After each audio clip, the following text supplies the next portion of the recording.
Good afternoon, everyone. Thank you so much for joining us for our webinar today, Reaching the Disability Community, Best Practices from Our Partners. I'm going to hand it over to Nakia to do some housekeeping, and then we will begin.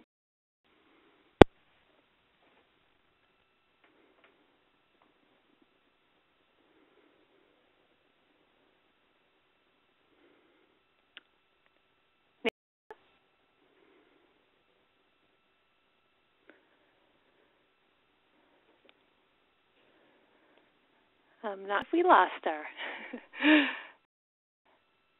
Well, for today's webinar is being broadcast through your computer. Please make sure your speakers are turned on or your headphones are plugged in. You can control the audio broadcast via the audio broadcast panel. If you accidentally close the panel, you can reopen it from the top menu item, Communicate, Join Audio Broadcast. I'm back. Okay, thanks. Sorry, I had a Nakia. little technical difficulty. No problem. Sorry, guys. If you do not have sound capabilities on your computer, or if you prefer to listen by phone, you can dial the number you see here, 855-244-8881, and enter the meeting code 6195082. You don't need to enter an attendee ID. Simultaneous captioning is provided during this webinar for those who are deaf, hard of hearing, or for whom English is a second language. The captions can be found in the Media Viewer panel, which appears in the lower right-hand corner of the webinar platform. If you want to make the Media Viewer panel larger, minimize the other panels like Chat, Q&A, or Participants. And conversely, if you want to minimize it altogether, you can just go ahead and close it. A Q&A section at the end of the webinar. Please use the chat box to send any questions you have to Katie Metz or myself, Nakia Matthews, and we'll direct the questions accordingly during the Q&A portion. If you're listening by phone and not logged into the webinar platform, you may also ask questions by emailing Katie directly at metzmtz@nd-inc.org. Please note this webinar is being recorded and the materials will be placed on the REI website at www.realeconomicimpact.org. If you experience any technical difficulties during the webinar, please use the chat box to send a message to me, Nakia Matthews, or you can also email me at nmatthews@ndi-inc.org. Jamie? Thank you, Nakia. Okay, thank you all for joining us today. Again, Reaching the Disability Community, Best Practices from Our Partners. My name is Jamie Robinson. I'm part of NDI's training and TA team.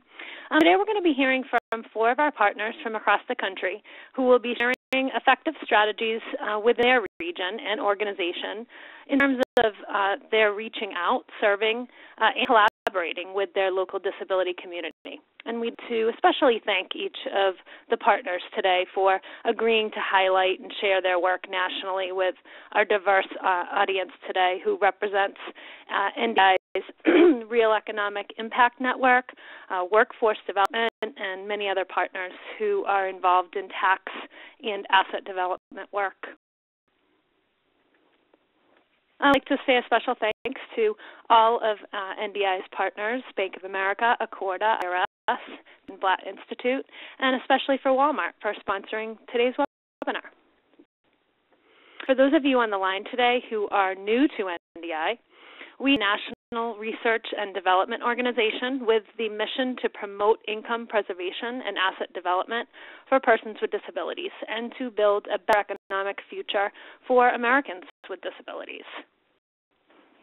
Our REI Impact Network is an alliance of organizations and individuals dedicated to advancing the economic empowerment of people with disabilities. We consist of more than 900 partners in more than 100 cities across the United States, and we represent and include nonprofits, community tax coalitions, asset development organizations, financial education initiatives, corporations, private sector businesses, federal, state, local government and agencies, and of course individuals and families with disabilities. And all of the partners join forces to embrace promote into access to and inclusion of people with disabilities in the economic mainstream. So with that, I would like to hand this over to our first presenter, Rich Sanders, who I have had the pleasure of working with and collaborating with on various projects, all aiming towards expanding economic opportunities for individuals with disabilities. So with that, Rich, I'll hand it to you. Okay, can you hear me, Jamie? I can. Okay, great. Thank you. And thanks to REI and everyone there for the opportunity to share some of our ideas today. I work for the Disability Employment Initiative in Alaska, and we participate in several different asset building activities in our initiative. One of those being the marketing of tech services, another being building a coalition of financial institutions, the United Way, other partners in developing what's called our Anchorage Financial Partnership Network. It's really, I guess, you know, when you look at marketing, it's one of the biggest things that I have learned over the years is that you develop a strong network to those effective outreach opportunities. And do we have these slides on this too, or am I just going off of mine? Yeah. Do you have the slides open in front of you, Rich? Yeah. I sure. Okay. So you also have the ball, so you can control them. Right center of the top of the page, there's an arrow. Oh, thanks. Yep. Cool. All right. Okay, so I clicked on it. And let's see. That's a pointer. Got it. Now I got it. Okay, thank you. Supposed to be an assistant technology specialist, but I'm not doing very well. Okay. No problem. So what we're talking about, you know, is strong networks. And I know that when I first started doing outreach and I didn't have a lot of these together, it was kind of a random approach, and I didn't get a lot of buy-in or feedback from a lot of folks when I was trying to just come to an event or participate in a summit regarding asset building or that sort of thing. I am going to talk more about that and what those strong networks mean in just a minute. There's lots of outreach methods that I think many of us are familiar with, and for me, there's the direct outreach, and that's where you're meeting the person one-on-one. It's a cross communication. It's a personal contact, and those seem to work very well. There's also your electronic methods that are out there, general public outreach, and you know, just getting back to the partnerships. It's building a reputation through involvement. And when I say involvement, it's not just saying, I know who you are, talking with them on an occasional basis. What I try to do is when they hold events, maybe an open house, maybe it's a board meeting, maybe they're seeking public input on something, I try to attend those as much as possible. Because then you get your face in the mix, people recognize you more, and the more you do that, the bigger circle of contacts you build. Lastly, I put form a coalition, and we'll talk about that in just a minute. I talk about direct involvement. You really need to learn about them, and obviously, if they're not somebody who is consistent with your agency and your mission, that might be difficult. But you see a place in the activity you're doing that they'd be a critical component. It does behoove you to align with them, learn about them, do outreach to them, and I do that first by trying to contact, you know, a program director. Say it's an independent living center, it might be a voc rehab agency, it might be a recreational facility for people with disabilities. But I contact them directly, and as many of you know, oftentimes you'll run into, you know, I don't have time, but here's my communications person, or here's my assistant director, or that sort of thing, and that's fine. So what I try to do at that point is organize just a short meeting. I don't take up a lot of people's time because I know, this is the information age. We're all maxed out and we're very busy. So what I try to do is organize everything that I want to say and go directly to that impact on those that they serve. So that when you sit down with them, they can see a direct benefit right away, or a possible direct benefit. And then when you close that meeting, talk about, reiterate some of those positive benefits that the service that you're marketing will give to them. I'd always follow up with a thank you, especially if I don't know that person, because it's an initial contact. They may or may not feel that it's very important when you leave, but when you follow up with a thank you and ask them if there's any questions, generally you'll get a response there. One big thing is to offer assistance to get them started, because again, we're all very busy, we're limited resources, and if you can offer just a portion of your time or your resources, then it makes it a more valuable partnership. Lastly, again, I like to attend events they hold and bring ideas and resources to share. The whole concept being this is a give-take world, and if you're just a taker, there's probably not a lot of room for them to be giving. And I just want to state that that's one of the most important things in our outreach. So, example, we did we call a Super Saturday tax event, where we have lots of service providers with booths and tables explaining their service, and VITA volunteers there that are providing tax services. So when we did outreach, we did our standard marketing. United Way has a media person who develops mailers and cards and posters, and we put those around to different places. But in one day, I visited all of these different people in person, and I was able to schedule to meet with them one-on-one, spend about 20 minutes with them talking about the importance of it and how I can help them maybe get the word out to their people, the people that they serve as well. So we had the Division of Oak Rehab, Public Assistance I visited, the Center for Blind, Visually Impaired, Deaf and Hard of Hearing, the Independent Living Center, Community Mental Health Center, the National Alliance for Mental Illness. And really, this did a couple of things. I mean, I got the word out about the event, but again, I made contact with that alliance and that circle of people that I try to stay in contact with on a regular basis. Talk about electronic methods. We have a listserv here at the Council of key partners. Say keep it clean. Lists tend to get old. They tend to, people who have moved on to other jobs, don't want to get your information anymore.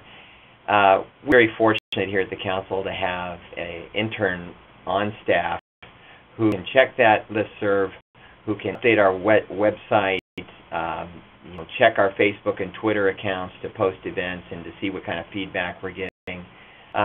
Those are all very good ways, and we've found more and more, and I think all of us know that Facebook and Twitter are becoming pretty effective in getting out information. When we talk about flyers of events in public areas, I like to look at places like people go to all the time.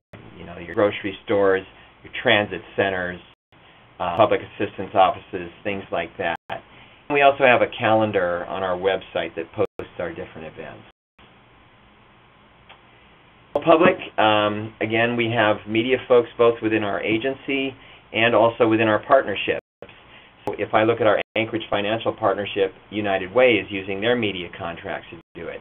But if I'm looking at our state partnerships, like our Job Center Services Integration Committee, we have an on-staff media person within Health and Social Services. So PSAs, we contact the media with media releases, send out mailers, when possible, contacting the television and radio stations directly, in particular public radio, because they like to give interviews about these types of things. One other that I forgot to mention was DMV sites. They're places that just most people have to go to at some point or another. So different disability boards, councils, that sort of thing. I like to apply to these things because generally they don't take up a lot of time. Most of these places or these boards and commissions meet once every quarter or maybe 2 or 3 times a year, and it's a good place to get other information from other board members as well. Right now, I'm serving on the Center for Psychosocial Development. I'm looking to join our Challenge Alaska Recreational Board. I'm I'm on the AT Consortium, the State Voc Rehab Committee. These are all places where you keep those contacts up and keep it going. And I know this sounds like a lot of meetings, but it's really, if you kind of choose and pick which ones are going to fit your schedule best, it's a way to go. Also, attending those public meetings that they set up is very important. That shows that you're active and you're interested in participating. Things I want to talk about is forming a coalition. It's difficult to form a financial partnership here in Anchorage when I first started in this job. So we were seeking to go statewide, and Alaska's like 5 different states in one. I don't know if many of you haven't been here. We have Southeast, we have the coastal South, we have Interior, we have South Central, and they're all different climates, geographies, and even communities. I mean, the way people think, cultures, so to speak. So when we realized that wasn't going to happen, we looked at key partners here in Anchorage that could do that coalition. So we looked at what are some of those common goals and outcomes measures. Because if we can share those outcomes measures, it moves all of us. We have a commitment to meet at least 3 to 4 times a year, and in the case of the Anchorage Coalition, we meet every month. And we have to have resources that can be blended, that aren't so restricted that it limits us from the activities that we do. With coalition, you got to have that leader. I was doing that for quite a while when we were doing our state leadership, but when it made sense to switch that to United Way here in Anchorage, it just all the sense in the world. And so we have a real strong communicator, facilitator there. He's good at keeping the pace going, and getting those meetings done. And we want to have those measurable achievements at least once a year. Lastly, holding forums for stakeholders and public input is very important as you go along, because you may think you're doing a great job, but you'd be missing a big section of the public if you don't do these once in a while. And this is all about outreach, but this is really the core of what I've built most of my outreach practices on. I start with entities that you serve the most or best meet the needs of what you're trying to market, and get their buy-in through a personalized approach where you're meeting with them, they're getting to know you. Continue that relationship. Use those electronic methods that are refined to reach out to the right people. Make sure you keep them updated, and get involved. Get out there in the community and share your resources, and it helps build that reputation. This takes time. I've been in systems change for a while, and systems change takes time, but I'm realizing here in about my 6th year of systems change, things are really clicking and going well. So that's what I had. Right, thank you. Those are great tips. I wrote down a few here that stood out to me, going directly to the impact on those that they serve. I think that's huge in the give and take of the resources. Those are important suggestions. I also wrote down DMV because I hadn't heard that before, and that's like a really good tip. Thanks. So if anyone has questions, they can submit them, and then we're going to have a Q&A at the end. Thanks, Rich.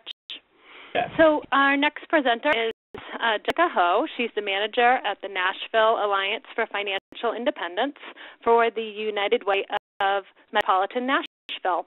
So Jessica, Nakia is going to pass the ball to you, and you will be able to forward your own slides. Thank you, guys. Hi. Hello. All right. So again, my name is Jessica Ho, and I am with the Nashville Alliance for Financial Independence, United Way of Metropolitan Nashville. And we actually have, as Rich had mentioned about forming a coalition, we actually are a coalition in Nashville. So I'm going to talk a little bit about what that looks like, as well as some tips and tricks that we've learned in working in kind of building partnerships between the Financial Stability Network as well as the disability community. At United Way, we have 3 main focus areas. One is on education, the second financial stability, and the third one is health. And through Nashville Alliance for Financial Independence, we're the initiative that focuses on the Financial Stability Network here at United Way. And NAFI is a collaboration of partners dedicated to promoting financial stability for working low and moderate income families in Davidson County. off with our coalition, which we started off in 2004. We were a coalition of mainly financial stability partners, nonprofit partners focusing on financial stability, government agencies, for-profit businesses, colleges and universities, churches, and volunteers. And we realized that we were missing a lot of folks around the table. And so as we have grown, we had to bring in some new partners. And so we looked to the disability community for that. Goodwill, Center for Independent Living, Tennessee Disability Coalition, and then the Tennessee Department of Intellectual and Developmental Disabilities as well. So what we did to really integrate the partnerships between the disability community and the financial stability community is that we, one, partnered with the National Disability Institute and reached out to all of our partners through the financial stability community in Nashville as well as the disability community, and then coordinated a collaboration, a meeting, kind of like a forum for everybody to get together and just kind of brainstorm on ideas on how we could bring those two communities together to really get the word out about services that are available for those that have disabilities, as well as the programs and services around financial stability. We had speakers that could talk on very specific topics and had a panel together. And from there, we really just determined some of our outcomes and next steps. And the collaboration has been great, and then our strategy started going. At NAFI, the coalition here in Davidson County, we had two programs that are our main focus. And one of them is the free tax prep, which most people know is VITA, as well as Bank on Music City. And so through that partnership, we were able to reach out to the disability community to really show these two programs and make them more accessible to persons with disabilities. Also did some professional development and some networking and training, and so we have decided to start doing quarterly trainings where we bring everybody together to get some professional development that's free that they can take back and use for their clients, use for their staff at their agencies, and so forth. The training that we had last quarter was a poverty and sensitivity training, and so we had the Center for Independent Living come out and talk about how to appropriately work with folks with disabilities, and making sure that everybody is on the same page with that. And then we also had a speaker, Susanna Shoemate, that came out and did the Ruby Payne's AHA process, and it's about poverty, what that looks like between different demographics, and how there's some similarities and differences between those as well. We're able to do some professional development and networking as well through our partnerships. Tax prep part. Again, we started in 2004, and what we did was we collaborated with local VITA sites in the Nashville area and decided to start doing some collaborative efforts. So we did some collaborative grant writing. We researched to determine partnerships and what the need was around free tax services. We recruit volunteers. We provide IRS training and certification that's ran by volunteers as well. We provide support to all of our VITA sites. Best practices, so we could talk about what worked well, what didn't work well, how to improve strategies going forward, and improve partnerships as well. And then data collection and, of course, marketing to get the word out. Currently, we have expanded from just Davidson County with about 10 sites initially to now have 5 coalitions across the Middle Tennessee region that provide free tax preparation services. And this was determined by a need in the community and then with a focus on underserved populations. We now have more than 40 locations across Middle Tennessee, and we do both the traditional VITA, where a client would come into the site and we would prepare the taxes for them, as well as the My Free Taxes facilitated self-assisted sites, where actually complete their own tax return using our computers and internet with a volunteer that's certified to answer any tax questions that they may have. I also have an online filing option for people to complete their taxes from home, and then we've really worked to provide sites that serve very specific needs in the community. The disability community, those that may speak Spanish only, and so forth. Music City is another program. Bank On is a network that started in San Francisco and it's going to spread like wildfire across the country. And this started as an initiative of the Mayor's Poverty Reduction Initiative here in Nashville. So we have a lot of government buy-in for this program here in the area. And through one of the subcommittees, we decided that people, in order to build financial stability, they needed to have access to mainstream banking, and there was a lot of limitations at the time that we started this program. We decided that was a need. We decided to do some collaborative work between nonprofits, government, and for-profits, and have currently 10 financial institutions that are part of Bank On Network, as well as 9 financial education providers. We've increased outreach to our partners and clients that receive federal benefits by paper check to encourage opening a bank account. As you all may know, starting March 1st, some federal benefits will be direct deposit only, and there will no longer be paper checks. So we've worked really hard to try to get the word out about that.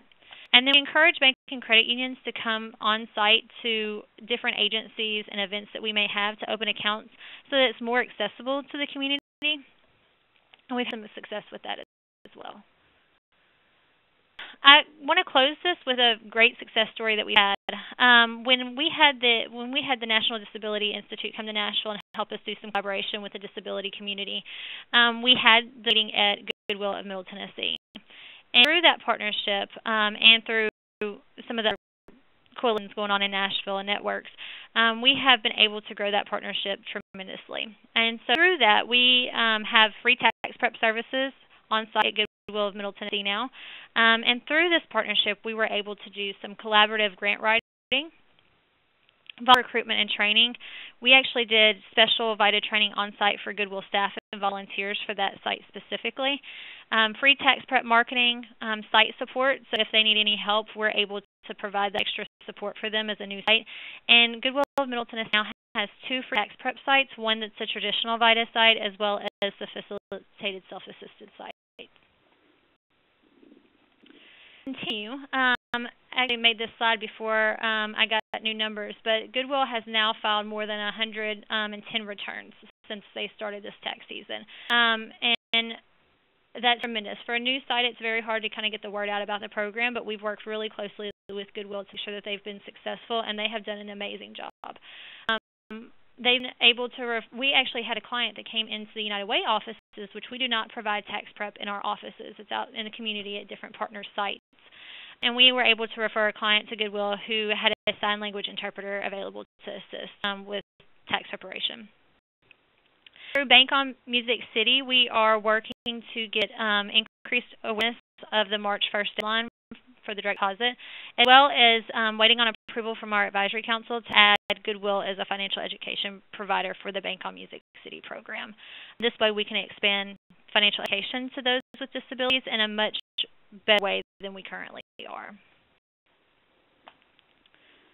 And that pretty much sums up some of the collaboration and stuff that we've done in Nashville. I appreciate you guys letting me speak today, and I'm happy to answer any questions at the end of the webinar. Thank you. Great. Thanks so much, Jessica. The training you talked about is definitely, I'm sure, going to get questions. The poverty and sensitivity training, that's really interesting. I'm going to sneak in a quick question to you right now. Sure. In terms of the Independent Living Center coming in to do that, did you find that they also kind of in turn needed some also greater awareness on financial asset development, tax prep, or were they familiar with those strategies? They were familiar with those strategies, but it was a great partnership in the fact that we had a lot from the financial stability realm to be able to learn from the disability community and vice versa. A lot of the folks in the disability community knew about programs and services that were available. Really getting down to the detail on that to be able to give accurate information is important. So we've been able to build that since our partnership started. Yeah, that's a great example because I think a lot of organizations, including the independent living centers that primarily work with people with disabilities, they also need a lot of this information. So it definitely can go both ways. So it's a great partnership. Next, we have Megan Bergen. She's the Vice President of Mission Services of Rappahannock, hopefully I said that right, Goodwill Industries. Again, I'm going to turn it to you. Thank you. Thank you very much. I am the Vice President of Mission Services for Rappahannock Goodwill Industries in Fredericksburg, Virginia. That's about an hour south of D.C. and an hour north of Richmond, just to give you a little taste of where my world sits. I've been listening so intently to Rich and Jessica, and I almost feel I can say ditto, but perhaps there are a few things I can add. I did not do a slide presentation. I think I'm going to be repeating a lot of what these two folks have already said. One of the things I wanted to start with was the concept of creating the relationships. In order to reach the disability community, you need to create the relationships with the providers of services that are already out there. Rappahannock Goodwill was fortunate enough to be on the ground floor of the creation of our local disability network. It's called RADN, the Rappahannock Area Disability Network, and we did just all of those things that Rich had talked about a little bit earlier. You need to create the mission and vision and the purpose, and you need to talk about what you're going to do together while you're there and who needs to be a part of the membership. You need to get players in the room, have the decision-making ability, but at the same time are close enough to the groundwork so that they understand what's happening in the real world. So we have, as members of our network, we meet once a month, and our purpose is to foster communication, cooperation, and collaboration in organizations and agencies whose purpose is to provide services and support to people with disabilities.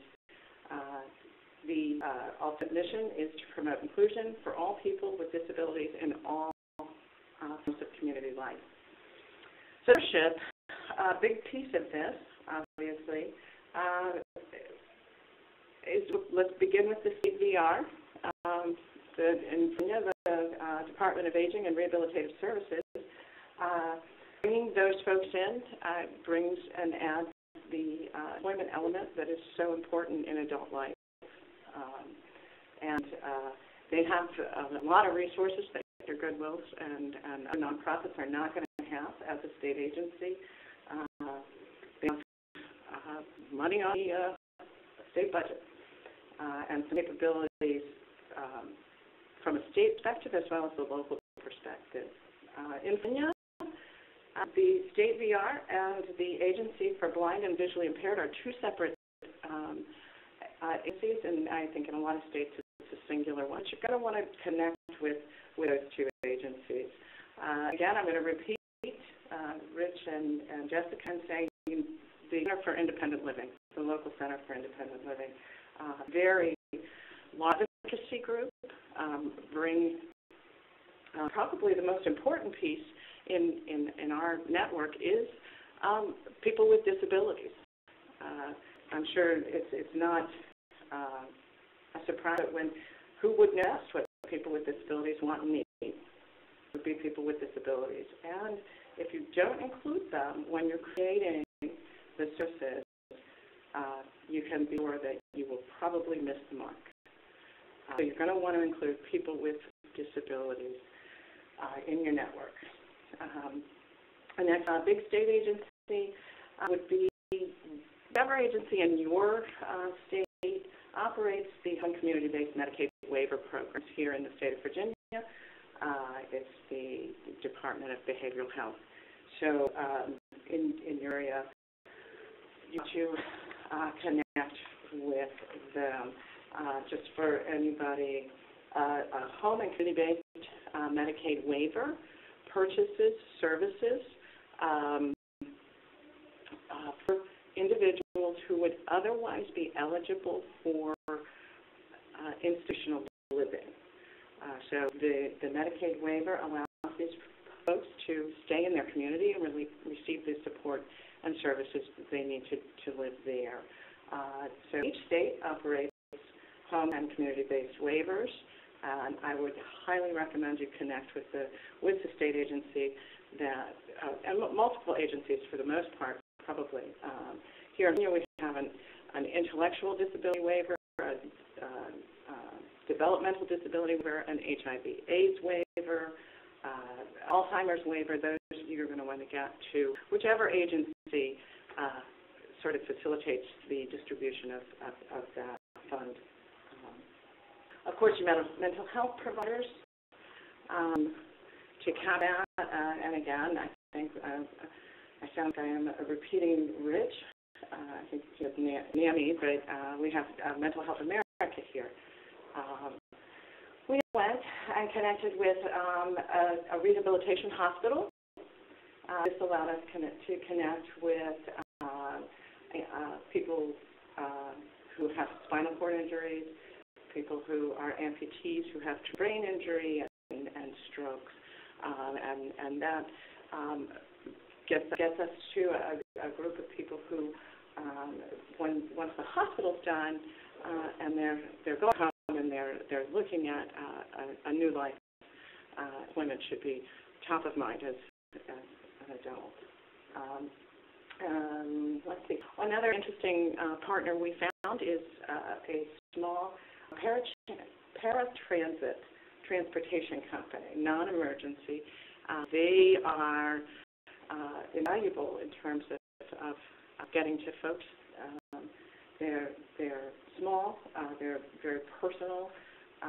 They do medical appointments, even some commuting, transportation services.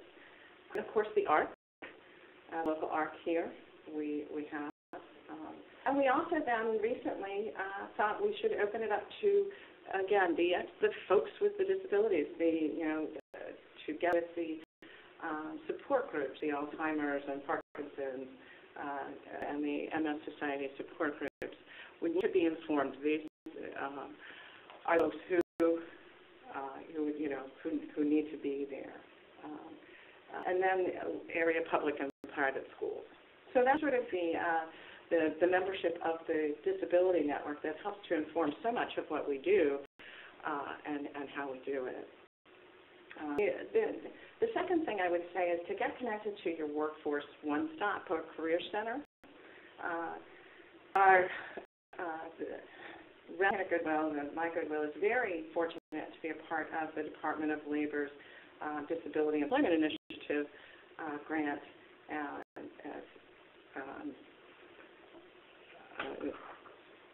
Which is a lead disability state disability resource coordinator. We have hired a disability resource coordinator. She works in our local one-stop. The resources that the one-stops have, the career centers have, are just, they can't be ignored. They need to be acknowledged.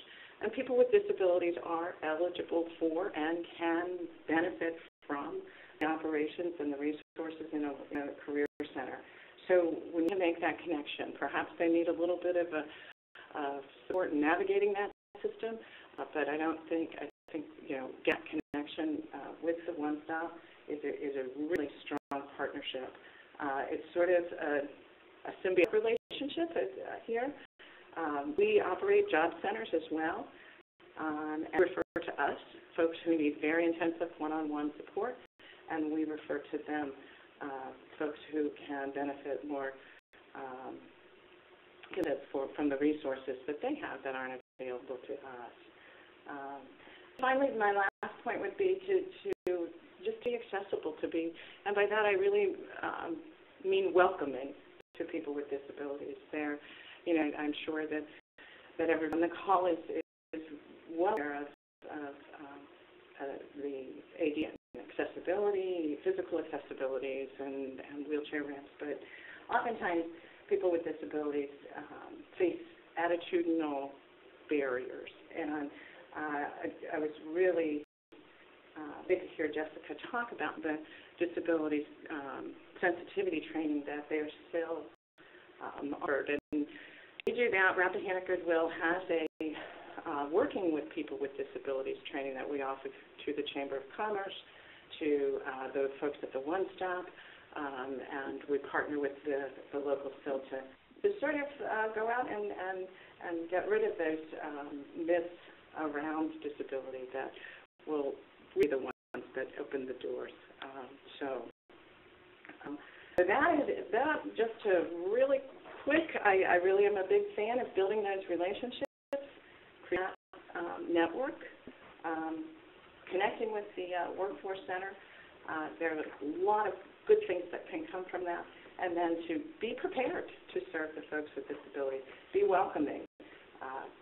Like everyone else, they'll know when the service is right for them. Thank you. And thanks so much. That was a really comprehensive, listing that you gave, and I think it was important to kind of hear them. Rich touched upon really, agencies that serve the most amount of people with disabilities to really kind of take them first. And I think you gave a really good listing to folks in terms of vocational rehabilitation and independent living centers, Department of Blind, Department of Deaf, behavioral health, mental health, and it can seem a bit overwhelming, but I do think you build up to those relationships as you move forward. And there was also a theme that I think all three of you really touched on that I'm hearing is to create the personal relationships with the organizations, with the Disability Network, and hopefully have a forum, or as Rich suggested, create a forum where you can bring people together to align missions and visions and bring together all the players to foster communication. So thanks so much. Our last presenter today is Lisa Parlapiano, and I'm sure she will agree with Megan on all about the workforce piece. She is a disability program navigator for WorkSource Florida, and if you're wondering how do I get in touch or find all of these disability organizations, and well, if you have a navigator like Lisa, you'll be able to do it because she really has the pulse on all of the disability community in her region. So Lisa, I'm sure you'll tell us more. The presentation today will only take 3.5 hours, such as the Academy Awards. Because as you know, wow, the opportunity for outreach is exponential. And that's exactly what is happening in connecting with people with disabilities all over the country, all over the world. And so it's so important, and it's now. It's hip. It's cool. And so we have more tools and things that we can use to do that outreach. So, and yeah, I do agree with Megan. Thank you very much, Jamie. And Megan at Rappahannock, I think I got that right, and Goodwill Industries in Virginia. And if you're dittoing the presenter who presented before, then I'm like a quadruple echo. I've learned a lot today, and I really appreciate having everybody join today. So thank you very much. I can, we use so much energy, and it should. It's a real dynamic process. And working within workforce, actually by doctrine, I've heard, I don't know what regs it's written into, but using workforce dollars means that I may not market. I use that word. I must outreach. And outreach means that I use some budget for creating outreach materials, or I can partner with a grant or a sponsoring agency. But it takes a lot of energy. And if you're in this job, I know you've got the personality for it. It just seems to go that way. And so it's a real give and take. So I have a few things to talk about, and I do want to say that this presentation is sort of what I thought of this week, and that will change next week because I'll meet new people. I'll have another opportunity be thrown right in front of me. I'll go through a couple of prospects, and that list will continue to grow. So just think of your outreach book of business as a boat, and it's growing barnacles all the time, and then as people leave organizations, you scrape that one off, and more barnacles grow back. So it's a real living being. So basically, I need to go through this pretty quickly. I have to talk about this forever. I'm saying more from a perspective of how we do it here and kind of what I've learned from my colleagues all around the nation. And without agencies, businesses, agencies, we kind of talk a different language, but we're all doing the same thing. And so the elevator speech has been used for years, and it's basically the short story where you hook someone. You get their attention, Hey, did you hear about that new taco stand? You got to say something about it because really I like tacos, but you've got to hook me into wanting to go there. tonight or this week or something like that. So as long as it's value added to me, then it's something that I will invest my workday in and really think about who I can sell that to, because it not only adds to my integrity, it also completes, or adds to my mission, because we're all kind of in the same circle. So it's really a short thing when you think about what you're talking about and what you're outreaching. I could talk for, like I said, I have to have practice every day to shorten it and really get that hook out there and really draw people in. We can bear, but if we don't do the outreach with results, it's valuable as it could be. So key phrases and a call to action, not just what's going on, but, hey, we want you to participate. And for customers and also business partners and outreach to the disability community. And by the way, all those groups intersect, because people with disabilities are in every club and group and business meeting and council that you go to, and we all know that. So you just never know. Just like business, have your cards in your pocket. We're selling something. But I can't use selling. I can't use marketing. I'm outreaching. I'm networking. Scripting, we'll talk about that a little bit later, and then increase your sales team members. Make it easy on them. So we have our script, and if we have our promotional materials, and they're very concise, we're going to add people to our team. They're going to share our message. And a little later, I'm going to talk about how we can give that back, and that even adds an additional value to your message, because you'll be sharing information about your partner services as well. So think about when you're in second grade and you're 8 years old and you got out those invitations to invite people to your party. So the most important things are, what is it? First of all, it's personalized to you, each party. And what is it? Okay, when to go. What is it? Great, can drive me. What to bring? And then what's going to happen? Like, what is the value to me? Why is this party going to be fun? So imagine the party, customize it to your imagination. So you guys doing beach parties up in Alaska, not Florida? I don't know.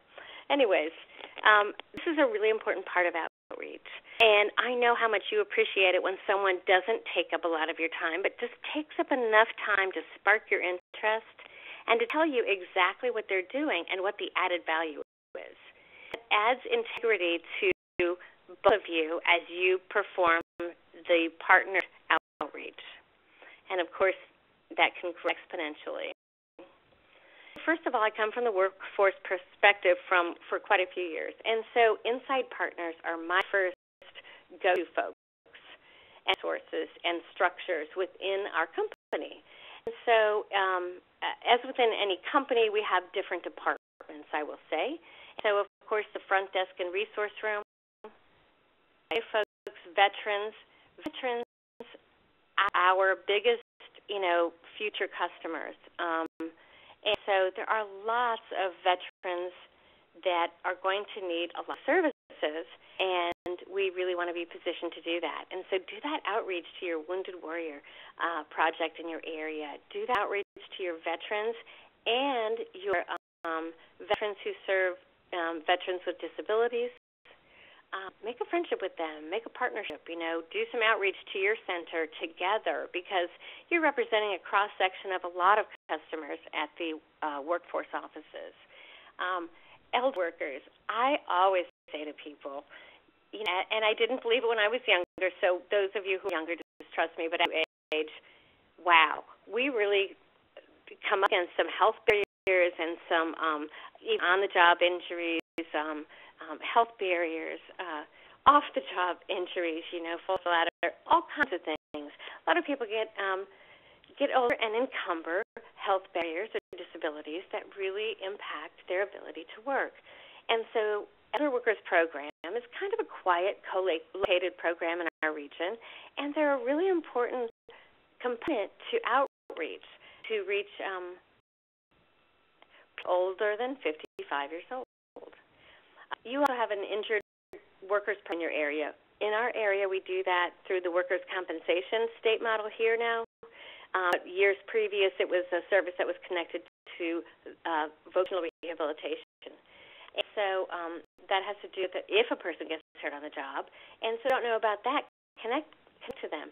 You may be realigned with VR, but then what are their offshoots? Do they have a self-employment model? Do customers come and say, I want to, start my own business, or do you have other supports in your area that have funds to support people who want to start their own business? So take a look at VR and other state agencies, and also the breadth of what they cover. And there's your business services. There are lots of different ways to utilize business services. Youth services are very specific. And, of course, our mandated partners, rehab, and then also blind services and Department of Children and Families. So post your information. Of course, you've got your invitation down to a real short, concise, and fun-looking eye-grabber, and it's going to call me to action. This is a really easy thing to give to your not only your inside colleagues, but your outside peers and agencies and friends and partners, because it's going to be clear. And it's just going to be one of those posters that's put up, has like 14 paragraphs, and I just wouldn't even do that if I were waiting for an hour. So think business. Think of the things that really grab your eye. Is it a sales coupon in the grocery store? Is it a poster that you see in the library or when you go to DMV, as was mentioned earlier? All different places. What would grab your eye? Because sometimes we can put too many words on a poster or a flyer or an email, and then it doesn't really contain such a strong message. So your front desk, and you may have a services menu. At the centers where I work, the career centers, we have a menu that says, what services are you interested in? And we list all of the services that we have and all ways and programs and things that we can help with. And so there may be a couple of categories that you want to add to that. Do you want some FIDA tax services, My Free Taxes, or Ticket to Work program, things like that. And you can add value to your customers' visits as they let you know what they need. These registrations. Well, in Florida, we have a statewide management information system, and a few of the questions we have are, do you receive SSI or SSDI? Do you have disability? Want information on, and then we list some, particular programs or tools or resources. So you need to follow up on that. So review those new registrations daily or weekly, and if you don't have those questions, just talk to your managers, because this is something that's been added to our region in the last, I want to say, 3 years. So it's a really new thing. And don't forget, you can follow up on all kinds of different ways. Some are free, some a little bit of money, and then it's your return and see if that particular way of reaching out is working for you.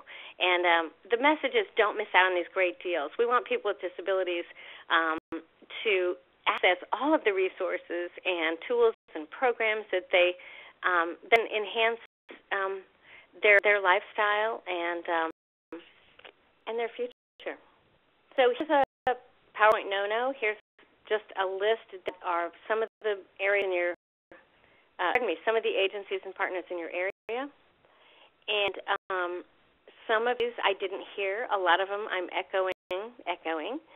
And so remember that it's just that living being, and just think about it, maybe, once a month, like brainstorm about who you can outreach to and what new entities have entered your sphere or entered the community. And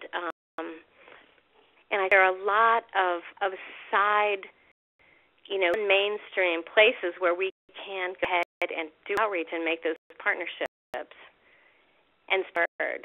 We really work here in Northeast Florida with the high school and post-secondary education partners. And so you have those in your area. You have community colleges, technical, vocational education partners, high school transition groups, and, of course, universities and other training institutions. And for the public schools, they have a disability resource office. There are lots of ways that you can communicate with the school. As well, if they have a year's placement office or something like that, you can definitely make a with that lead office and reach out to students as well.